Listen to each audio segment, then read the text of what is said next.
Hi, everyone. Looks like our neighbors to the south under this new administration of Donald Trump is not sparing anybody from the threats and repercussions, and anybody who gets in their path is a target, apparently. Not all bad, but certainly things that we need to make note of and be aware of and need to be addressing. And there's been a number of different perspectives on how Canada should be responding to these threats from the United States and the Donald Trump administration. I think our own premier here in Alberta, I have been hard on her on many occasions, but I think she's taken the right strategy on this, and that's build a stronger relationship with the United States, not come back with retaliatory comments and threats of our own. For one, if you're going to make a threat to the United States, then you have to be willing to follow through on it, and it has to be meaningful. So, I do want to talk to people though, because some people are all about Canada becoming the 51st state. Other people are like, well, hell no. I'm not here to discuss the merits of that, but I do want to talk about whether or not Canada is as indeed dependent and indebted upon the United States as some would want you to believe. Well, every nation's wealth is dependent upon its resources, what I would call capital, right? Capital is both natural, oil and gas, forestry, agriculture, coal mining, but it's also human resources. And you have to look at per capita, the number of people. So if you look at the wealth of a nation like Canada, we have, a tremendous amount of oil and gas, a tremendous amount of agriculture, a tremendous amount of forestry. And then, of course, yeah, not so big on the manufacturing. We don't produce a lot, but as far as the raw materials go, we have a significant amount of wealth. That is real capital. And we have a smart, educated population as well, which is human capital, right? So we have the talent to be able to take those resources and the technology, the means, and to be able to produce them here ourselves if we wanted to. Now, through a series of blunders for whatever reason, and it's not just recently, it's been, in my opinion, decades, Canada has lagged behind and has sold itself short through its leadership and governments time and time again, especially on the federal level, in not securing for itself better financial security, economic security, food security, energy security, all of those things, um, and have exported too many raw materials rather than producing high value assets here at home and on the manufacturing and product side. So there's definitely things that Canada can do to improve its situation, things that we should have been doing for years, and just, continue to allow other countries to come in, take our natural resources, our raw resources, and then they turn them into high value assets and sell them back to us. So there's a lot here going on behind the scenes because we're not living in just a nation by nation world anymore.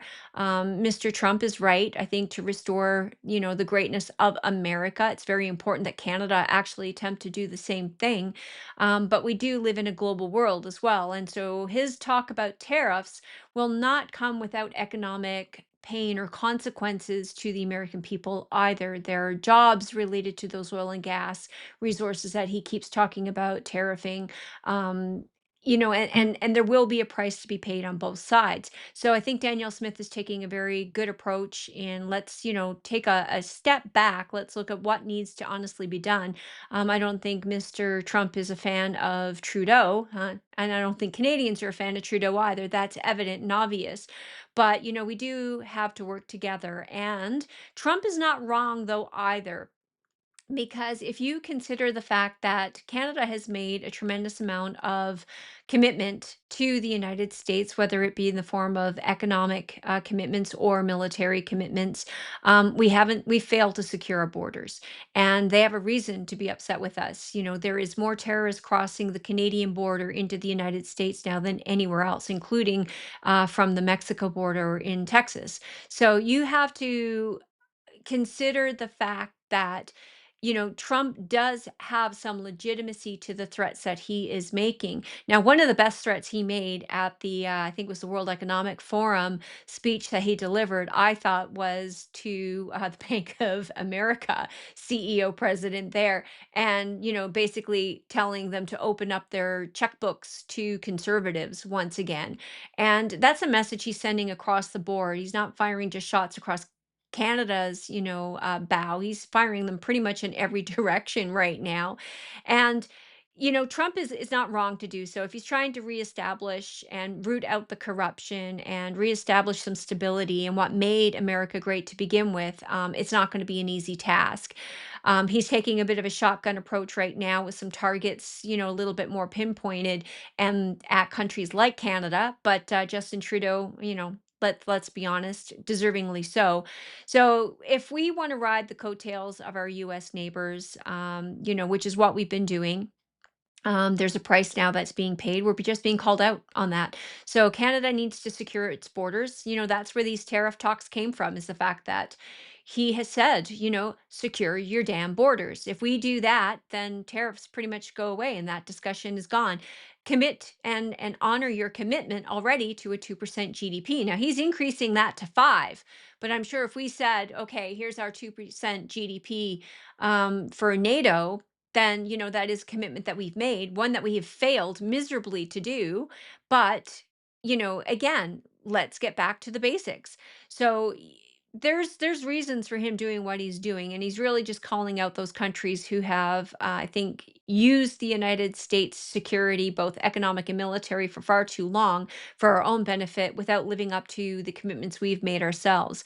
And that is a problem, and he's right, in my opinion, to call it out.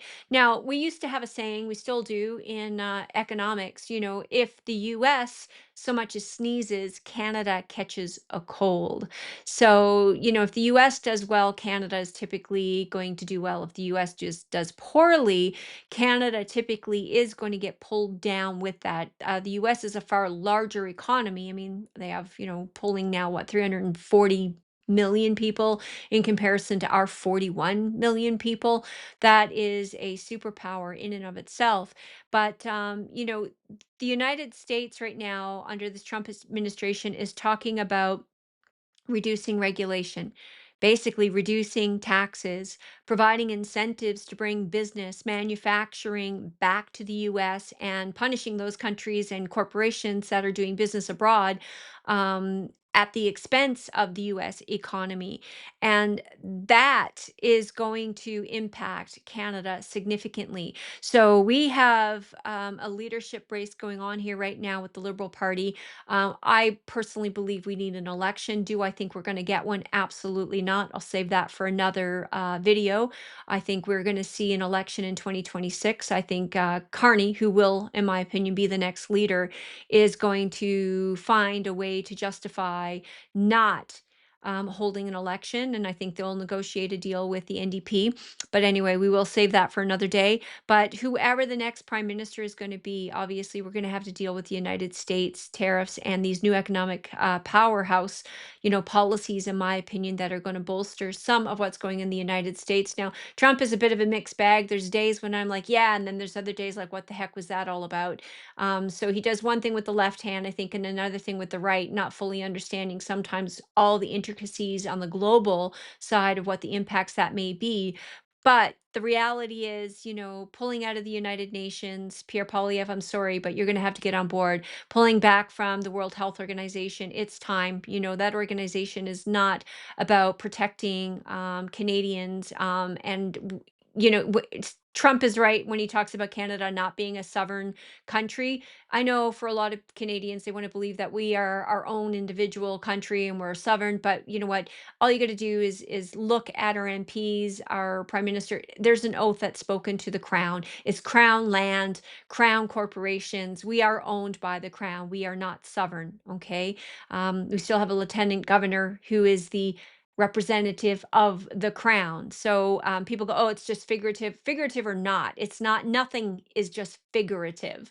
There is a real repercussion. And, we are not truly a sovereign nation.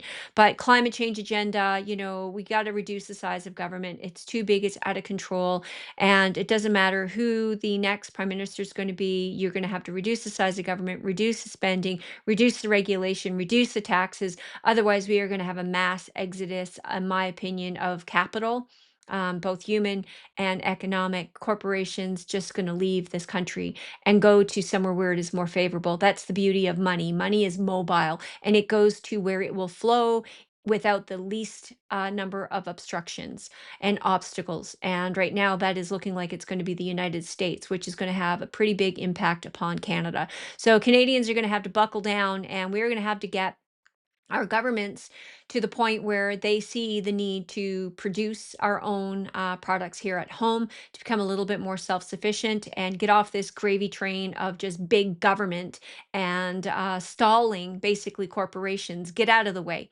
This is what I've been saying for a long time. Government is the biggest obstacle to wealth. It taxes you, it taxes your children, it taxes taxes, for heaven's sakes. When is enough enough? Government has got to get out of the way, clear a path, and allow people, which is where the economic engine, the power is. And a lot of that right now is in Alberta, which I think is going to continue to boom. It's taking the right approach, economically at least, in trying to deal with our neighbors to the south. And there's so much more I can say, but just wanted to touch on that quickly and let people know that. Whoever the next prime minister is going to be, this is not going to be an easy task.